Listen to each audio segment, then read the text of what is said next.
Bendiciones y saludos a todos los que nos están acompañando a través de las redes sociales.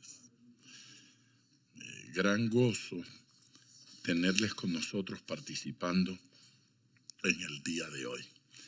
Hoy continuamos con nuestro estudio del Evangelio según Juan. Este viernes hay una actividad, ¿verdad? De hombres.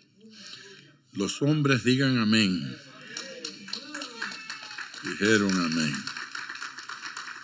Sí, vamos a estar siendo ministrados. Dios nos va a bendecir.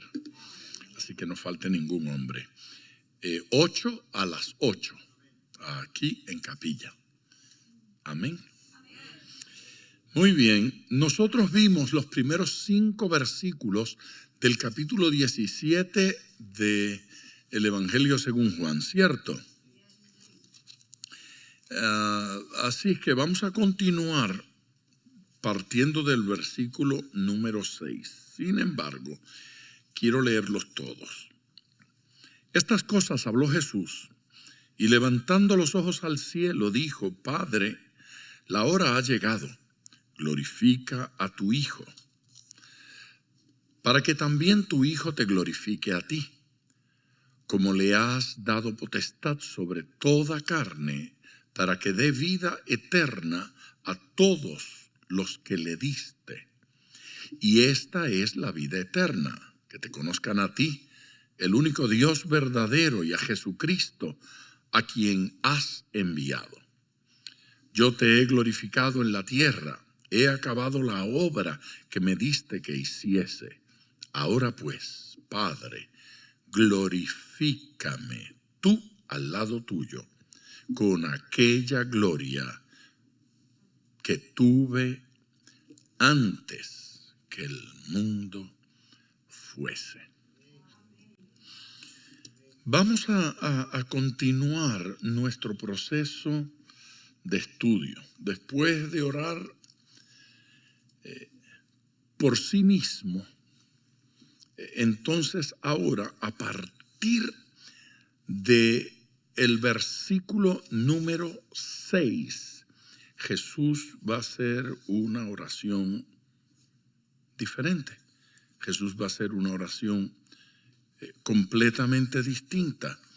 Bueno, yo no sé si decir que Jesús va a hacer una oración completamente distinta o decir que Jesús va a cambiar la orientación de su oración. Esos primeros versículos se le está hablando de lo que Él ha hecho, de lo que ha hecho para con Dios, de lo que Dios ha hecho para con Él, y le dice cosas acerca de su ministerio. La realidad es que siempre tenemos que ocuparnos de nosotros en la oración. Yo no sé si eso suena egoísta, pero tenemos que ocuparnos de nosotros en la oración. A través de todo el Nuevo Testamento, bueno, a través de toda la Biblia, porque en el Antiguo Testamento igualmente, nosotros vamos a encontrar a gente que en su experiencia de oración oran por ellos mismos y oran no solo por lo que necesitan, pero por lo que quieren llegar a ser en Dios, por lo que quieren alcanzar en el Señor y por esos propósitos que Dios tiene para con ellos. Así que no es nada extraño que Jesús esté orando por sí mismo y que los primeros versículos los ore por sí mismo. Comentábamos en hace 3 semanas, hace 3 miércoles, cuando hablábamos de esos primeros versículos, que orar por nosotros mismos probablemente nos ponga en condición de poder orar por los demás. No solamente porque hay cosas que tenemos que arreglar en nuestra relación con Dios. No, yo no estoy hablando de iniciar la oración pidiendo perdón por todos los pecados que cometimos, aunque eso no es una mala práctica. Eso puede ser una buena práctica. Si hay cosas que confesar, hay que confesarlas. Y si hay cosas que arreglar, hay que arreglarlas. Pero independientemente de eso, orar por nuestro corazón, orar por nuestra relación con Dios, orar por el plan de Dios para con nosotros, nos pone en condiciones de saber cómo orar por los demás y cómo orar por otras cosas y cómo enfrentar otras circunstancias. Así es que en el versículo 6, la orientación de su oración cambia. Ya Jesús no va a orar más por él, ahora va a orar por otra gente. Va a orar por los discípulos. Yo no sé si nosotros debemos establecer un orden de que lo primero debe ser orar por nosotros, pero me parece que eso no debe faltar en nuestras oraciones. No debe faltar que oremos por nosotros y no debe faltar que oremos por los otros, por los demás. Jesús va a orar por los discípulos. He manifestado tu nombre a los hombres que del mundo me diste. Tuyos eran y me los diste. Y han guardado tu palabra. A ver, Jesucristo nos va a comentar en estos versículos y yo quiero de seguro dar un salto. Yo no sé si mi salto es un salto nervioso, pero cuando menos es un salto sincero. Sí, Jesucristo nos va a decir en estos versículos por qué Él no va a orar. ¿Por qué cosa no va a orar? No ruego por el mundo. Salte conmigo. Versículo 9. Jesucristo dice literalmente: yo ruego por ellos, no ruego por el mundo, sino por los que me diste, porque tuyos son. Así que no ruego por el mundo. Ok. Antes de cometer el primer asesinato bíblico o textual, antes de cometer crimen contra un concepto, contra una idea, vuelva a darse un saltito y vaya conmigo al versículo 21. Leo desde el 20. Estoy en el mismo capítulo, no me he ido de allí. Leo desde el 20. Mas no ruego solamente por estos, sino también por los que han de creer en mí por la palabra de ellos. Así es que en esta oración Jesús no está incluyendo solamente los 12 que tiene allí, sino por aquellos que van a creer luego, los que se van a convertir luego. Eso nos incluye a nosotros. ¿Estamos bien? Ahora, mire el versículo 21. Para que todos sean uno, como tú, oh Padre, en mí y yo en ti, que también ellos sean uno en nosotros, para que el mundo crea. Oró por el mundo. Sí, está orando por el mundo. Para que el mundo crea que tú me enviaste. Por eso mi programa se llama, por ese versículo. Para que el mundo crea.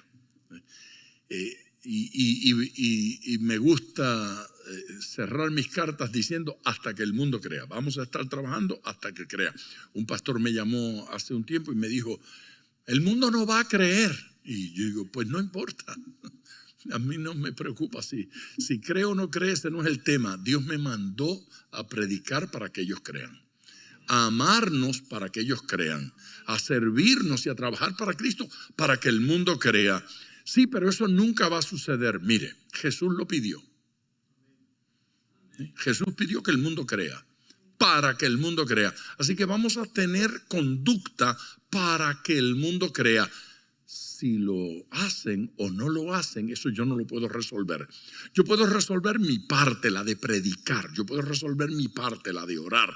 Yo puedo resolver mi parte, la de dar testimonio, la de ser modelo. Lo otro no lo puedo resolver. Yo no puedo obligar a nadie a convertirse. Yo no puedo obligar la conversión de gente, pero yo puedo hacer todo lo que el Señor dijo que hiciéramos para eso. Ahora, el propósito de leer ese versículo no es justificar mi programa.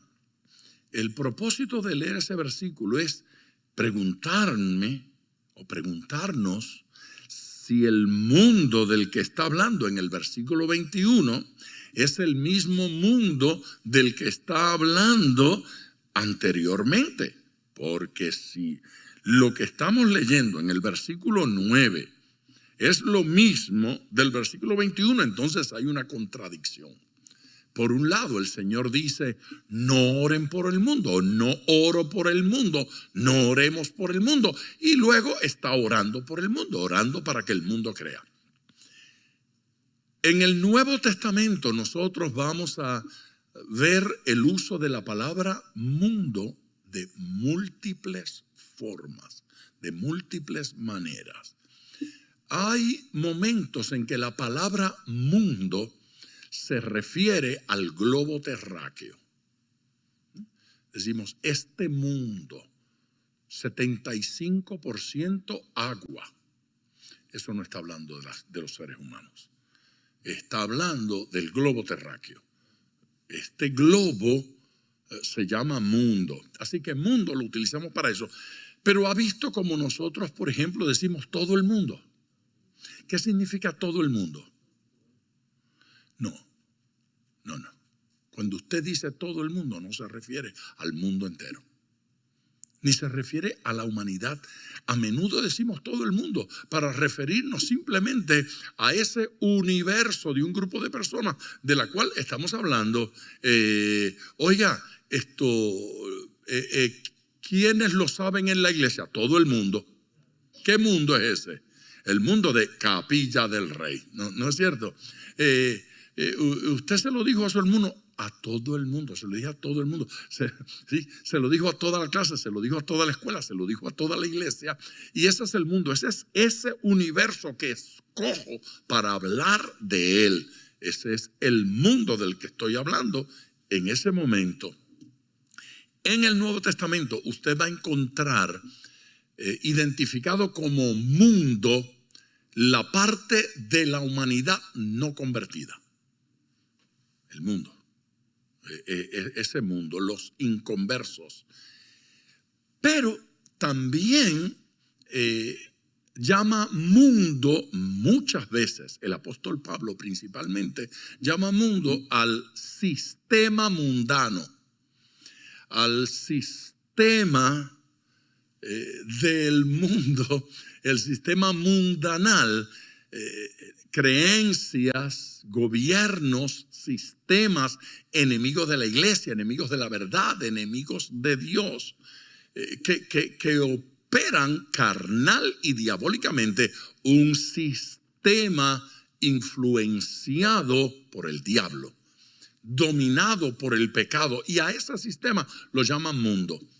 Ha visto como un cristiano habla de alguien que se apartó y que está en una conducta pecaminosa y decimos cosas como se fue al mundo, está en el mundo.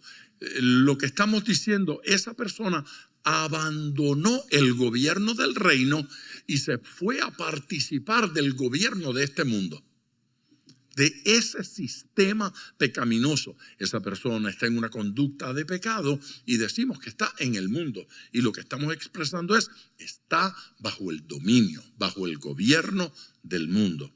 Eso está claro. De alguna forma Jesús nos está diciendo, ni oro ni oren por ese mundo, porque eso no se va a arreglar. Ese sistema no va a cambiar. Pero no nos está diciendo no oren por la humanidad. ¿Sí? No nos está diciendo no oren por los inconversos. No nos está diciendo eso. Otro saltito, solamente para mirar un poquito qué es lo que estoy tratando de comunicar. Primera carta de Pablo a Timoteo. Vaya conmigo allí y démosle una miradita a esta expresión de Pablo. Exhorto ante todo a que se hagan rogativas, oraciones, peticiones y acciones de gracias por todos los hombres. Y otra vez, ahí tiene otra palabra que tiene que ser interpretada en su contexto. Con la guerra que hay ahora con el feminismo y con la cosa esta de género, esto es un lío, leer la Biblia. En el contexto del siglo XXI es un dolor de cabeza. Allí hombres significa humanidad, seres humanos, hombres o mujeres, están incluidos. ¿Sí? La caída del hombre no deja fuera del pecado a la mujer. Cayeron juntos, cayó el género humano. Cayó, sí. Sería más fácil la vida si pudiésemos malinterpretar esto a propósito, pero no. Entonces, Pablo le dice a Timoteo que hemos de orar, que hemos de hacer rogativas, oraciones, peticiones. Entienda la diferencia entre rogativas y oraciones, entre lo personal y lo grupal. Regularmente esa es la mejor forma de enfocarlo. Acciones de gracia por todos los hombres. Ahora, otro saltito. Mira el versículo 9, por favor. Versículo 9. Asimismo, este no es mi versículo, es el 4, perdón. Otra vez, cuando digo 9 es 4. El 4. El cual quiere que todos los hombres sean salvos. Ese el cual quiere responde a que el versículo anterior decía nuestro Salvador, ¿sí? Y agradable delante de Dios, nuestro Salvador, el cual quiere. ¿Quién es el que quiere? Dios, nuestro Salvador, ¿sí? Dios, nuestro Salvador, quiere, amén, que todos los hombres sean salvos y vengan al conocimiento de la verdad. Mire, a mí no me preocupa mucho si usted se declara arminiano o si se declara calvinista o si se declara reformado o lo que usted se quiera declarar. En nada me preocupa eso, en nada, de verdad, en nada. ¿Dónde comienzan mis preocupaciones y mis incomodidades? Cuando un solo versículo se convierte en el todo de mi doctrina y este versículo es la justificación de lo que creo y cualquier otro versículo que aparezca lo ignoro. Lo ignoro. Para justificar ciertas cosas, algunos han decidido que Dios no quiere la salvación de todo el mundo. Que Jesucristo solo murió por algunos. Que Jesucristo no murió por la humanidad. Que Jesucristo solo murió por los que habrían de ser salvos. Y que solo por esos oró. Por los demás no oró. Pero no hay que esforzarse mucho para descubrir que Él oró por todos, los hombres, por todos. Y que oró por el mundo entero y que quería que la salvación fuera de todos y que en la cruz derramó suficiente sangre para que todos los seres humanos fueran perdonados. El sacrificio de Jesús fue por todos y el que se pierde no porque no tuvo la oportunidad, no porque no había espacio en el cielo, no porque la sangre no dio, no porque el amor de Cristo no lo cubrió, sino porque Él decidió rechazar el amor del Señor. Pablo le está diciendo a Timoteo, el otro día, leyendo sobre este versículo, encuentro a un teólogo que dice, es evidente que el apóstol Pablo no tenía clara la doctrina. Eso es sorprendente que lo dijera este particular teólogo, porque él mismo en la introducción de su libro dice que el apóstol Pablo llevó a la máxima expresión la doctrina cristiana. Él lo llama el apóstol de la gracia, el apóstol con mayor revelación.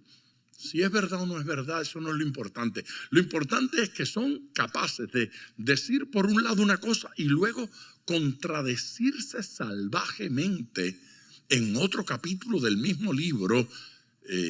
Yo me siento insultado porque siento que esa gente cree que yo paso de un capítulo al otro y que no recuerdo lo que decía el anterior. Yo sí recuerdo lo que decía el anterior. No, nosotros no podemos permitir nunca que nuestro versículo, por bueno sea, contradiga todo lo demás. Mire, cuando un versículo que usted está leyendo contradice a todo lo demás de la Biblia, usted no está entendiendo bien ese versículo. Así es que cada vez que yo miro un versículo digo, oh, espera, ahora sí, todo lo que había leído en la Biblia está equivocado. Encontré un versículo que lo contradice todo. Eso solo dice una cosa: yo no entiendo ese versículo. Yo no entiendo lo que está diciendo allí el Señor. Así es que cuando eso me pasa, yo no llego a conclusiones. Yo lo dejo quieto y digo, esto no es fácil de entender. Déjelo allí hasta que se me alumbre el entendimiento. Ahora, cosas que son contundentes. Jesucristo sí oró para que todos sean salvos. Jesucristo sí murió para que la humanidad fuera salva. Jesucristo sí quiere el arrepentimiento y la conversión de todos los hombres. Así que dejemos eso establecido y volvamos a nuestros versículos. Para que el mundo crea, ¿no es cierto? Este versículo 21 me parece maravilloso. Para que el mundo crea. Así que debemos orar nosotros también por todos los hombres. Amén. Estos discípulos eran de Dios y eso es claro. He manifestado tu nombre a los hombres que del mundo me diste. Tuyos eran y me los diste y han guardado tu palabra. El tuyos eran lo vamos a dejar subrayadito porque yo quiero retornar a ese eran desde un rato o dentro de un rato. Pero por el momento yo les quiero decir esto. Présteme sus ojos, por favor. Présteme sus ojos. El hecho de que algo haya sido mío ayer no significa que no es mío hoy. Y no significa que no es mío mañana. Así es que bajo ninguna circunstancia miren ese tuyos eran como que estos que vinieron a ser de Jesús dejaron de ser del Padre. Lo que Jesús está diciendo aquí es que eran de Él en el momento en que me fueron dados, que me fueron concedidos. ¿Alguna vez su papá le dio algo a usted que seguía siendo de él? Mis nietos se apoderan de cosas en mi oficina y yo les digo que sí. Y eso lo que significa es, esto es tuyo mientras lo utilices aquí bajo mi supervisión de la manera correcta. Porque lo que Jesús va a hacer con esos hombres es lo que Dios quiere y está en perfecta armonía. El corazón, la voluntad del Hijo y la voluntad del Padre, ellos no tienen ningún conflicto con que lo mío es tuyo y lo tuyo es mío. Ningún conflicto.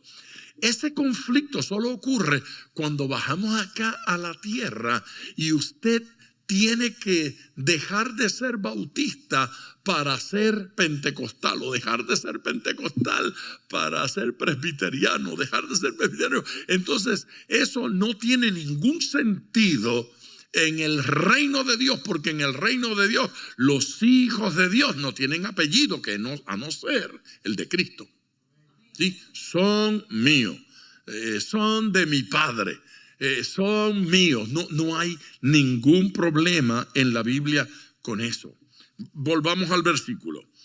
He manifestado tu nombre a los hombres que del mundo me diste. Tuyos eran y me los diste y han guardado tu palabra. A ver, vamos a mirar en la carta a los Efesios. Por favor, vayan allá conmigo.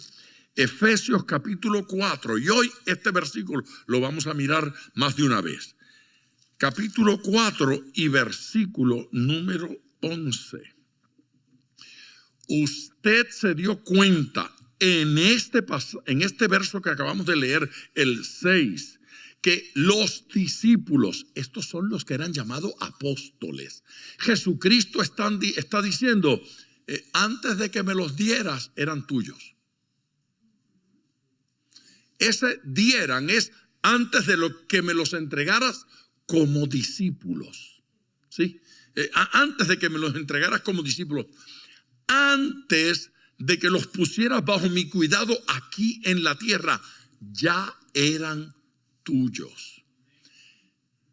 Número 1, tenemos que respetar el hecho de que no importa cuán pastor, apóstol, ministro, profeta de Dios pueda ser un hombre entre nosotros, cualquier discípulo que yo pueda tener, cualquier compañero de ministerio que Dios me pueda entregar, cualquier persona que ministre conmigo, antes de trabajar conmigo, trabaja con Dios. Antes de ser discípulo mío, es discípulo de Dios. Antes de ser una oveja de este pastor, es una oveja del pastor de los pastores. Y eso estaba claro en la enseñanza de Jesús. Tuyos eran y me los diste.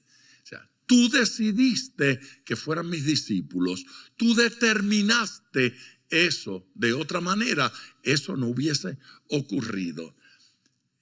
Si como pastores, si como ministros, si como líderes, si como gente que Dios usa en la iglesia, viéramos a cada oveja como uno que es oveja de Dios primero, antes que posiblemente los trataríamos con mayor respeto. Y nuestro trato en Cristo sería más hermoso. Muchas de esas cosas alocadas que escuchamos desde los púlpitos no se dirían si tuviésemos conciencia de esto que el Señor Jesús nos está diciendo. Vamos al versículo 11. Y Él mismo, el Señor, Él mismo, Jesús, Dios, constituyó a unos apóstoles, a otros profetas, a otros evangelistas, a otros pastores y maestros. Importante de ver en ese versículo que allí nadie se constituyó. ¿Ve? No existe ministerio a sus propias expensas. Porque yo llené los requisitos. Y llegué, yo lo alcancé. Usted ha visto cómo hay gente que se enorgullece de cosas como ser autodidacta. A mí no me lo enseñó nadie, lo aprendí yo mismo. ¿Y de dónde lo aprendió, don? Por lo menos compró un libro. Por lo menos escuchó una conferencia. Pero no, pretendemos esas cosas.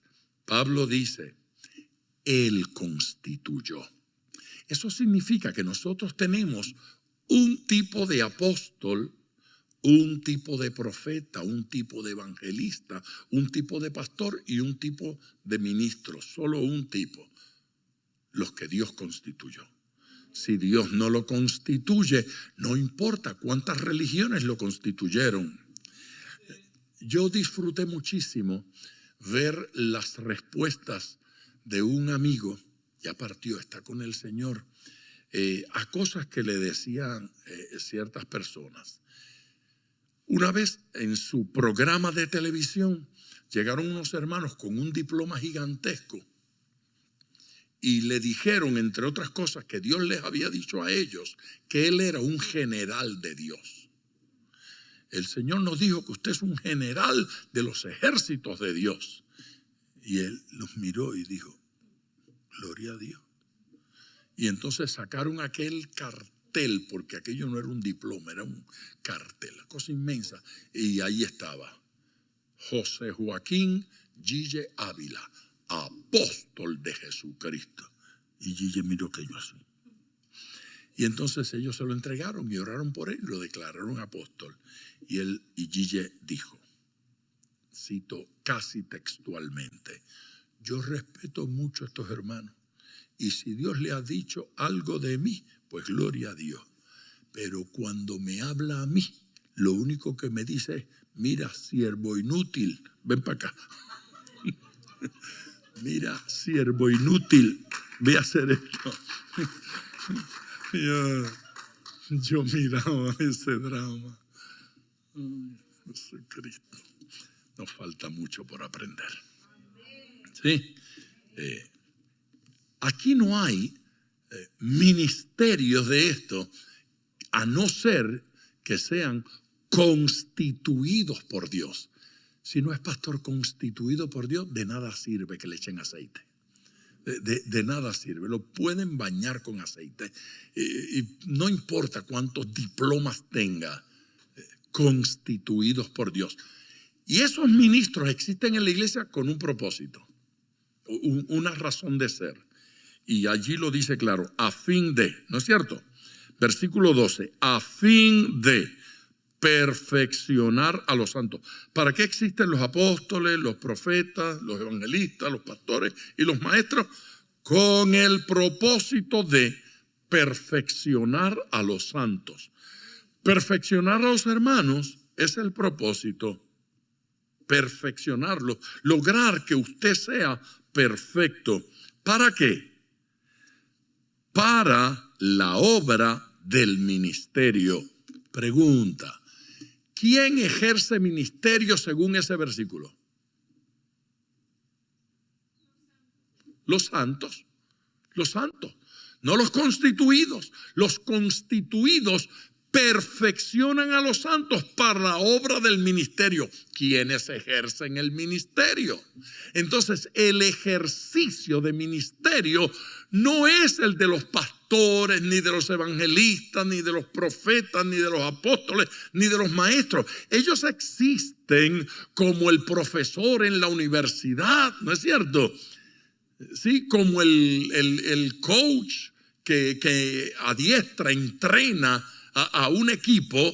El coach no juega pelota, ni boxea, ¿cierto? El profesor no va allá a operar a nadie, él da la clase, no va allá a hacer un plano, puede hacerlo, tiene la capacidad, pero esa no es su función es equipar a los hermanos, preparar para que ellos ejerzan ministerio. Eso cambia revolucionariamente lo que sucede en una iglesia local. Lo cambia totalmente porque la función ministerial es del cuerpo de Cristo, es de los hermanos, no de los pastores. Cuando nosotros dependemos de cierto pastor o ministro para que sea el que evangelice, gane almas, ore por los enfermos, eche fuera demonios, usted tiene un cuerpo de un solo órgano. ¿Sí? Un dedo que camina para todas partes. El resto del cuerpo no existe. Solo el dedo ese está funcionando. Lo que va a suceder en la iglesia es poderoso cuando los hermanos comprenden que quien ministra soy yo. No yo, sino yo. ¿Sí? Quien ministra soy yo. Entonces dice algo además de ministrar. Para la edificación del cuerpo de Cristo. Ahora viene la otra pregunta. ¿Quién edifica al cuerpo de Cristo?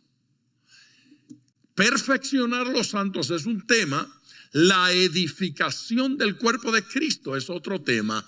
Esos ministerios que presentó allí perfeccionan a los santos. La edificación del cuerpo de Cristo no la pueden hacer 5 ministros. La tiene que hacer el cuerpo en acción. Usted, hermana Rita, se relaciona con la hermana Victoria como yo nunca me voy a relacionar con ella. ¿No es cierto? Usted, hermano Jacobo, se relaciona con el hermano Gustavo como yo nunca me voy a relacionar. Si dependemos de un pastor o 2 o 3 o 5 ministerios extraordinarios, esto no va a pasar de ser una palangana de leche que se da en el nursery espiritual de la iglesia cada domingo. Aquí les va. Saquen la lengua y agarren un poquito cada cuerpo. Qué cosa tan sabrosa.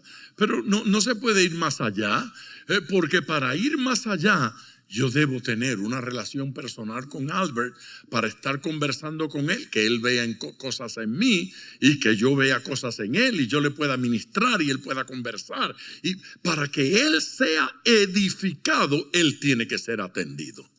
Sin discipulado eso es imposible. Ningún pastor puede edificar toda la iglesia. No puede. Eso no existe. Por mejores conferencias que dé, por mejores sermones que dé, no va a lograrlo. ¿Eso quedó claro? Debe quedar claro. Así es que Cristo recibe a estos hombres de entre los hombres para darlos a los hombres. Jesús recibe a un grupo que es extraído de allí. Él los recibe, los ministra, los enseña, los prepara para devolverlos a los hombres, para que le ministren a los hombres y exista tal cosa como los que oigan el evangelio por ustedes, los que oigan mi palabra a través de ustedes. Y ese principio sigue ocurriendo hasta el día de hoy. Yo no sé si me estoy tomando demasiado tiempo en este versículo, pero es adrede.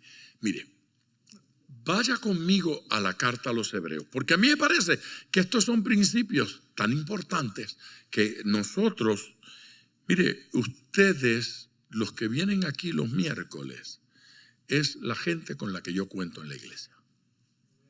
Créame. Ok, vamos a la carta a los hebreos. Carta a los hebreos, capítulo 5.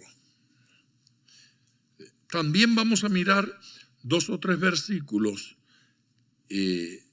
pero mi énfasis particularmente va a estar en el versículo 1. Sin embargo, vamos a mirar varios más. Porque todo sumo sacerdote, un alto. Es que leí sumo sacerdote y no quiero que nos perdamos. Yo no quiero tratarle a usted como un sumo sacerdote y no quiero que me trate a mí como un sumo sacerdote.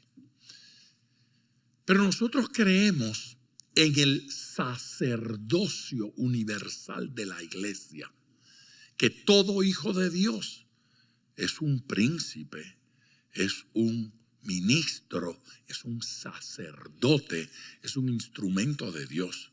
Dios nos constituyó sus sacerdotes.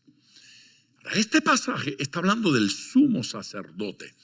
Yo lo único que quiero extraer de allí no es la idea de que usted es un sumo sacerdote, es el principio de cómo opera esto y que veamos cómo se parece a lo que Jesús hace con los 12 y cómo se parece a lo que el capítulo 4 de la carta a los Efesios dice que nosotros debemos hacer con la iglesia igualmente.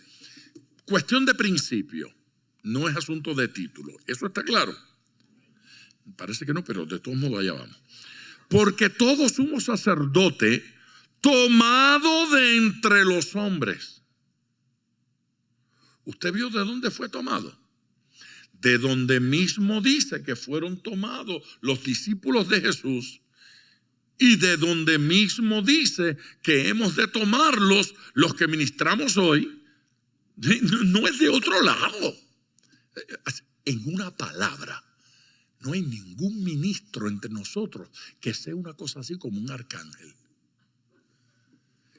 Pero seguimos jugueteando con los títulos estos. Los títulos están subiendo. Ya vamos por allá como que por arcángeles y querubines terrenales. Ya.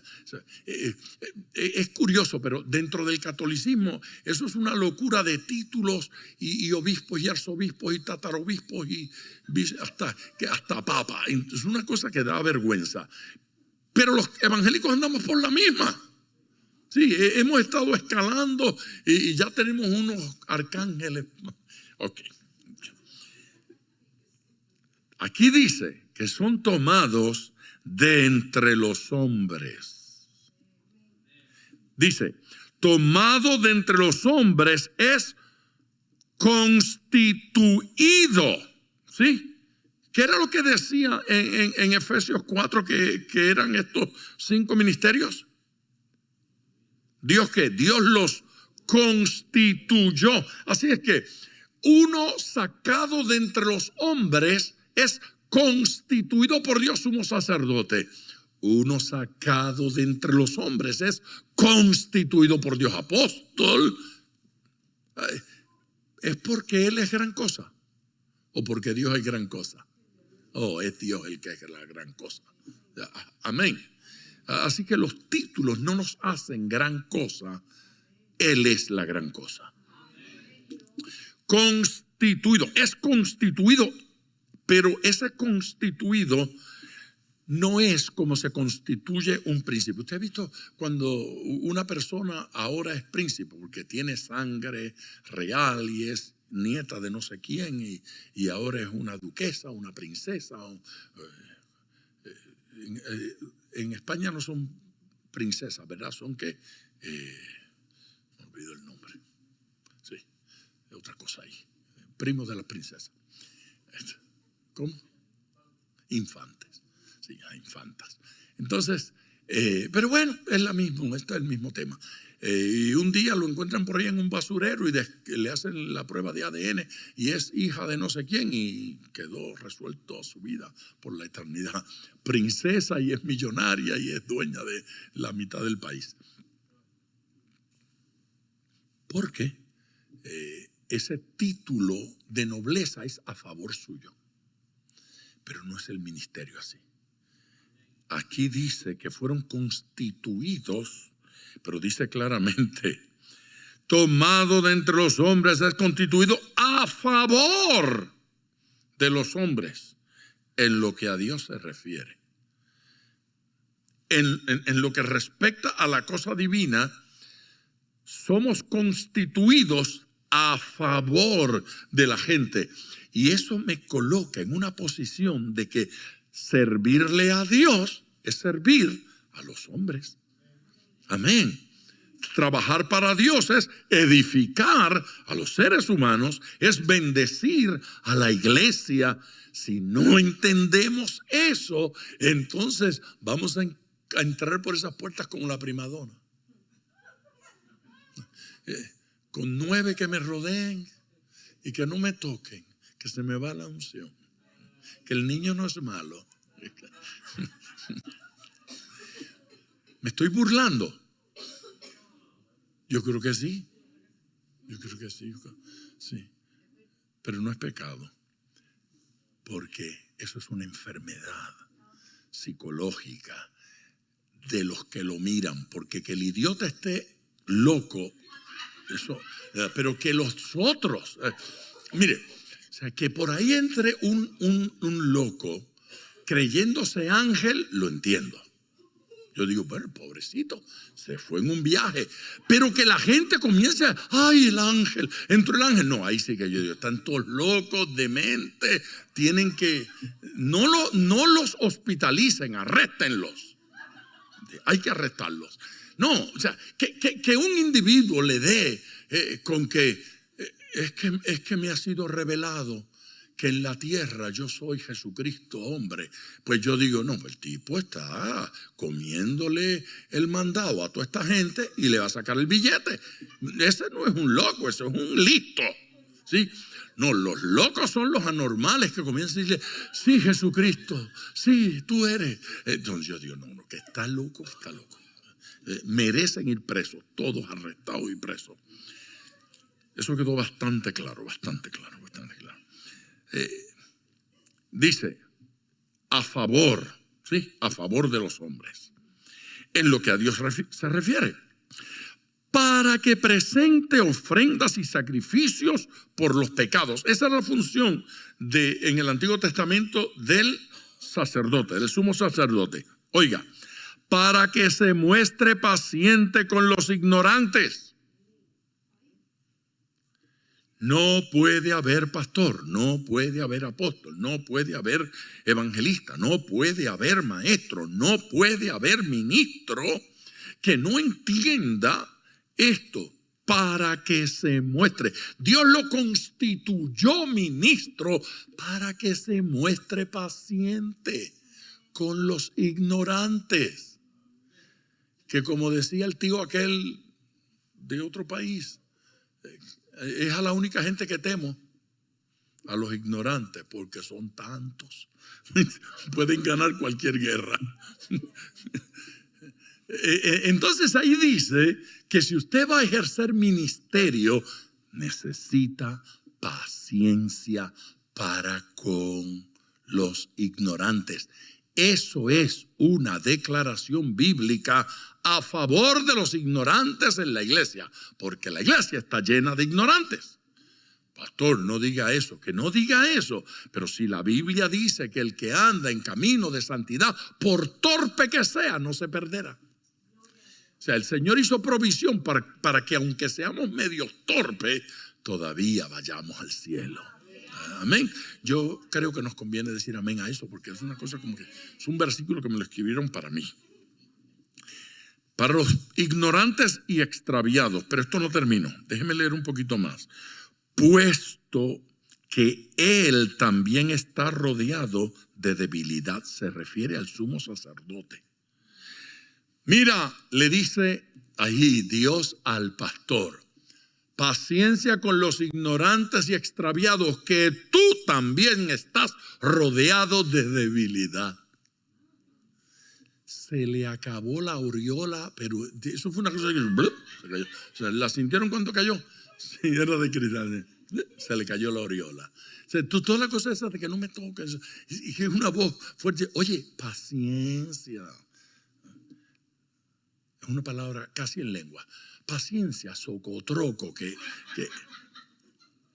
tú estás rodeado de debilidad. Usted debe hacer así con el dedo.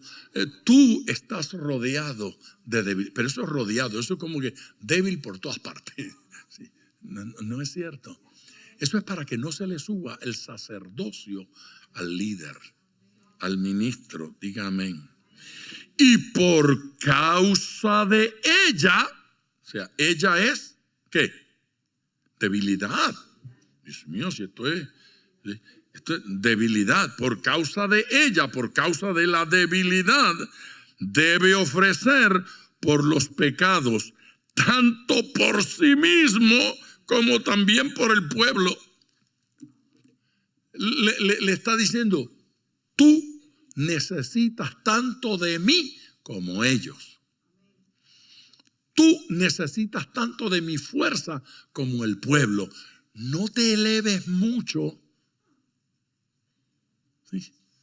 No pretendas tanto, porque tu debilidad se hace evidente. Amén. Pero no he terminado. Un versículo más y me voy. Y nadie toma para sí esta honra, nadie, sino el que es llamado por Dios, como lo fue Aarón. Es decir, Aarón no solicitó la plaza, Dios lo escogió. Y está diciendo, los sumos sacerdotes no se escogen a sí mismos. Dios los escoge. Y está diciendo, esos apóstoles, profetas, evangelistas, pastores y maestros no se autotitulan. Eso no lo consiguen en un seminario ni con un diploma.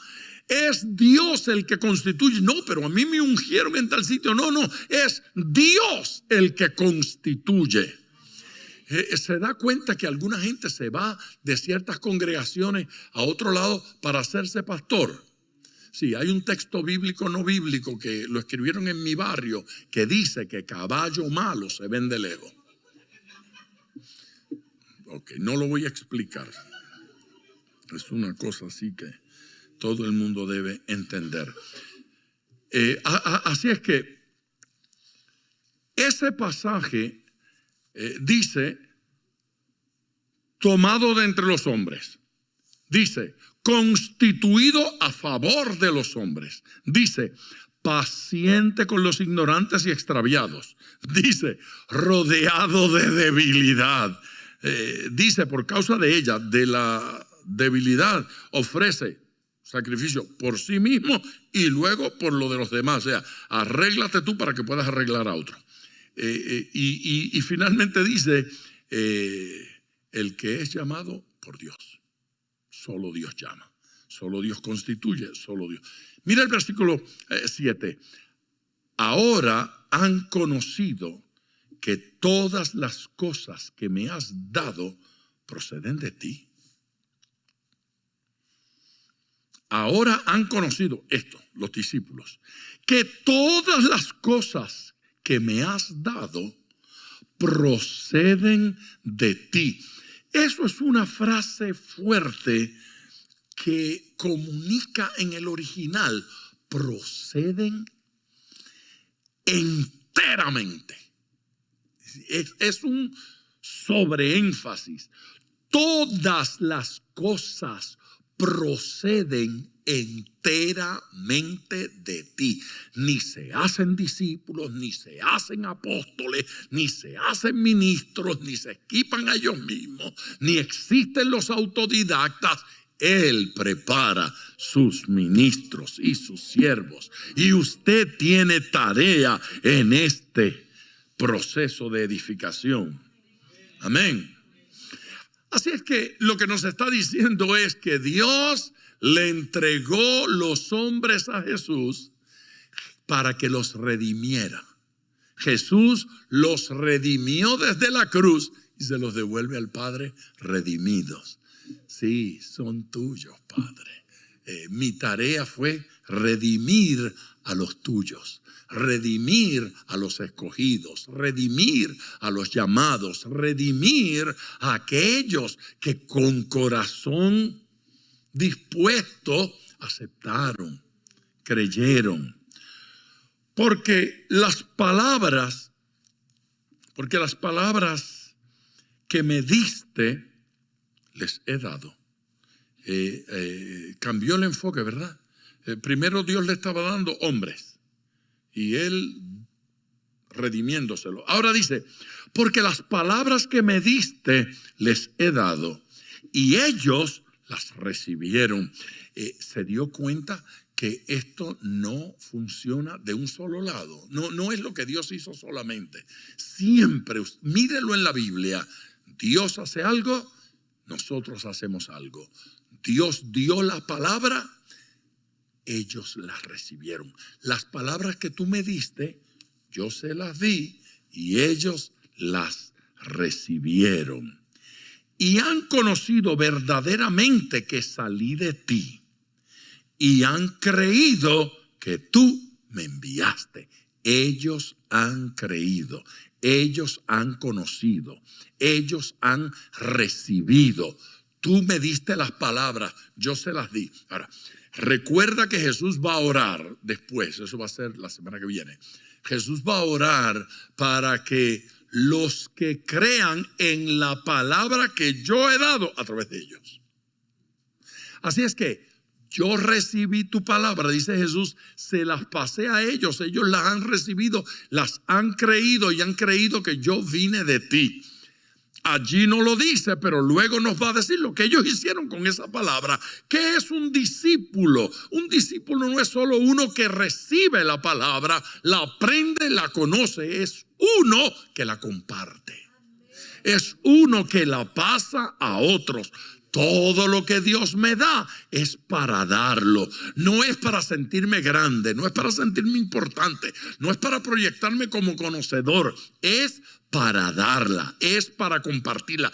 Estos son discípulos escogidos por Dios porque tienen la actitud no solo de recibir, de creer, de poner en práctica, sino de compartirla con otros, de darlas a los demás, de no quedarse con la revelación. Si eso que yo acabo de decir es cierto, entonces este versículo está presentando a Jesucristo como modelo. Yo recibo la palabra y la doy. Ustedes la reciben, ¿qué hacen con ella? Ojalá. Jesús dice, yo la recibí y se las di.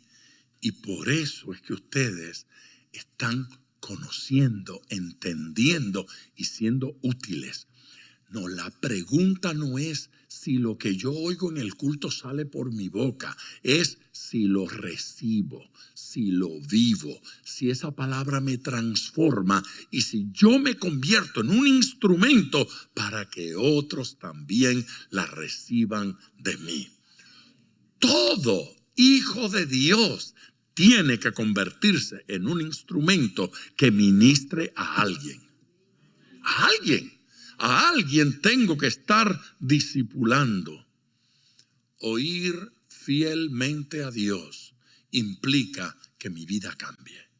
Y cuando cambie, debe provocar atractivo a gente. Ve, el maestro no tiene que obligar a nadie a ser discípulo. Jesús no le ofreció dinero a los discípulos. ¿Cuánto te estás ganando ahí pescando? No le preguntó a Mateo, ¿cómo te va con los impuestos? Bueno, Señor, aquí en los impuestos, entre trampita y trampita uno se busca un billete. Yo te voy a pagar el doble para que vengas a trabajar conmigo. A eso hemos llegado. ¿Sí? A eso hemos llegado. No fue así. No, Jesús no hizo así. Jesús no le ofreció y tampoco los amenazó. Bueno, o te vienes conmigo o el juicio de Dios va a estar sobre tu vida. Te puede sobrevenir cualquier cosa por desobediente. Ese no fue el mensaje de Jesús. Jesús no provocó discípulos ni con ofertas ni con amenazas. Esos hombres se sintieron inspirados por la vida de Jesús. ¿Cómo entonces debo hacer discípulos? Pues hay que discipularse hasta que mi vida sea atractiva lo suficiente como que hasta que haya gente que desee ser como yo. Si no hay gente que desea ser como yo, no he logrado mucho. Yo he tratado en ocasiones de hacer algún grupo de células y siempre aparecen modelos extraños. Aparece uno que no hace nada de lo que se le indicó que se haga en la célula. Quiere tener un culto con un poco de revolución para que mucha gente llegue. Entonces existe el otro que dice, oiga pastor, a mí no me vienen, ¿usted me puede dar otro grupo? Pues yo ¿por qué tengo que tener otro grupo? Su vida, mi hermano, tiene que ser atractiva como para que gente quiera caminar con usted. Como para que gente quiera ser como usted. Y si no logra eso, lo demás es un mecanismo así tipo Amway. Reclútese a 10, que recluten a 10, que le pasen los 10 y vamos para adelante que esto está bueno. 10 más que cada quien reclute y sigamos reclutando. Y no se olviden de pasarme la porción mía, que fue el que le di la idea. Eso no funciona así. No es un negocio a multinivel. La iglesia es un ministerio de vida, de corazones. Jesucristo vino a ganar corazones, no billeteras, corazones. Amén. Así que manifestar el nombre de Dios, declarar el carácter de Dios. Todo ministerio debe tener como objetivo que Cristo sea glorificado en mi vida y que inspire a otros a querer vivir para que Cristo sea glorificado en sus vidas. Amén. Así es que a esta gente la palabra le llegó como semilla en buena tierra para germinar y dar fruto. ¿Sí? Uno dice, ok, claro, pero era Jesús, era evidente. ¿Se da cuenta que allí no está hablando de señales ni de milagros? En este contexto no es de señales y milagros. Esto es un contexto de fe. Esta gente está creyendo la palabra que sale de la boca de Jesús. Y porque creyeron a la palabra, conocieron al Padre. Hay que creer, hay que recibir, y uno va creciendo en entendimiento y conociéndolo a Él. Hay gente que vive bloqueando todo lo que se les dice, resistiendo a la palabra. Pasan los años y no cambian. No son transformados por fe, no por vista. Esto funciona por fe, no por vista. ¿Qué es lo que tenemos que creer? Pues lo que tenemos que creer es quién es Jesús, que Dios envió a Jesús, que Jesucristo es el Hijo de Dios, que es el Salvador del mundo, que es nuestro Señor y que tenemos que servirle.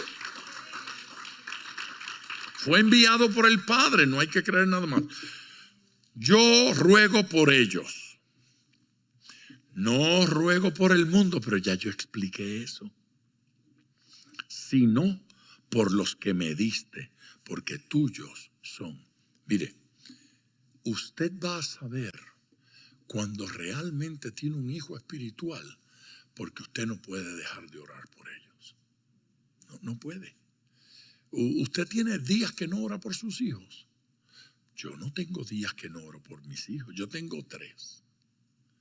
Esos 3 hijos míos, yo los llevo delante de Dios en oración todos los días, casi a toda hora.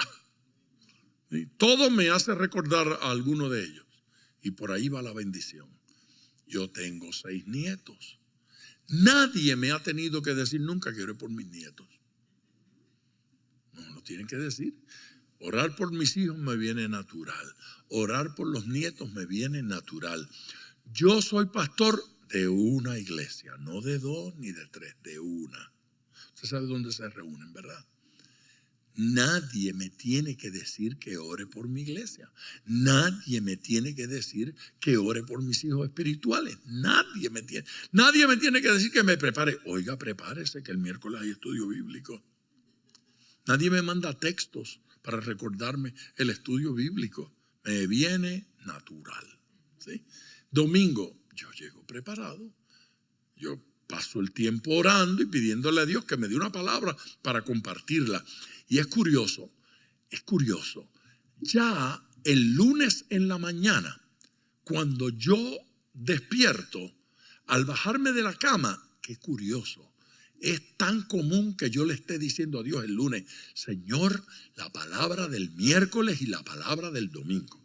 La enseñanza del miércoles en el estudio bíblico, el sermón del domingo. Dame esa palabra. ¿Me están llamando? ¿Alguien? Dios quiere que seamos padres de alguna gente. Se le va a desbordar el corazón, no solo de amor, pero de bendición para con esa persona. ¿Ven? Cristo nos salva. Entonces, ¿para qué? Para que sigamos siendo del Padre.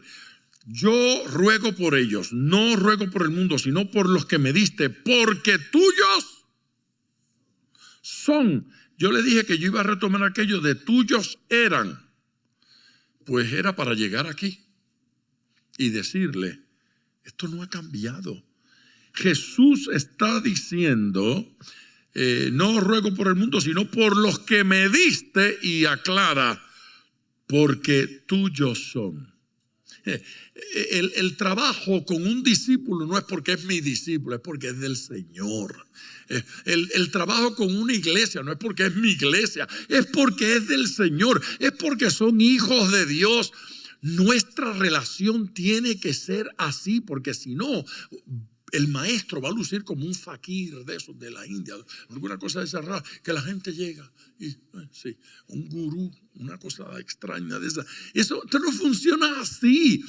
Los ministros de Dios saben que están sirviéndole a hijos de Dios, a hijos del Señor. Así que hay que tratarlos como a hijos del Señor. Cuando usted le dé gana de gritarle a su esposa, pregúntele al Señor quién es ella. Y cuando Él le diga, es mi hija, usted dice, creo que es que Dios lo agarre usted gritándole a su hija. Alábelo si puede. Suyos, somos de Él por creación. Somos de Él por redención. Somos de Él por conversión. Somos de Él por amor. Y después de usted seguir esa lista hasta que se canse, lo único que se le debe ocurrir decir es, ¿qué es lo que tú quieres que haga? ¿Cuál es la orden? Porque me creó, me redimió, me transformó, me renovó, me perdonó, me hizo nueva criatura. Y cuando termino la lista esta, honestamente, no hay nada más que pedir algo. ¿Pero pedir qué?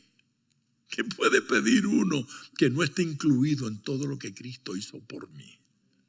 Mi proveedor, mi sanador, mi libertador. Cuando uno termine esa lista, sí la entiende, porque hay gente que no entiende, pero sí la entiende. Lo único que uno puede decir al final de esa lista es, ¿qué fue lo que usted dijo que haga? Y arranque. Y póngase a trabajar. Y no se queje más. Y no más lamento. Y no estoy cargado. Y no estoy sobrecargado. No sirve.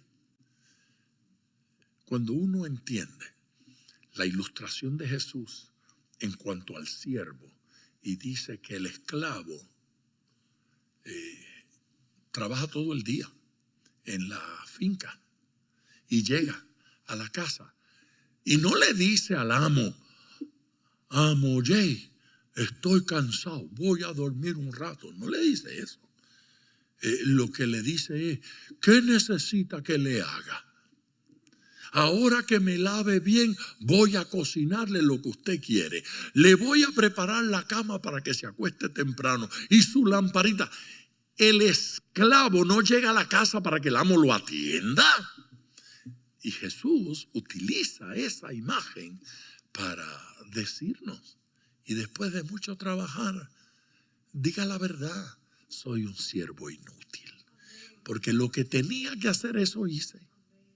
O sea, el Señor no tiene que llegar acá a decirnos, estoy impresionado contigo. Dios no, oye, que mucho tú oras. Yo necesito más como tú. Hay gente que piensa que cuando llegue al cielo el Señor lo va a estar esperando en la puerta para decirle, es un honor para mí que hayas escogido este cielo. ¿Qué le pasa? ¿Qué es lo que tiene en la mente la gente? No hemos captado el señorío de Jesucristo. Y todo lo mío es tuyo. Eso lo dice Jesús. Y lo tuyo mío. Y he sido glorificado en ellos. Y esto no se trata de otra cosa. Ellos son uno. Un mismo Dios. Y toda función que realicemos tiene que tener un solo propósito: que Él sea glorificado. Punto.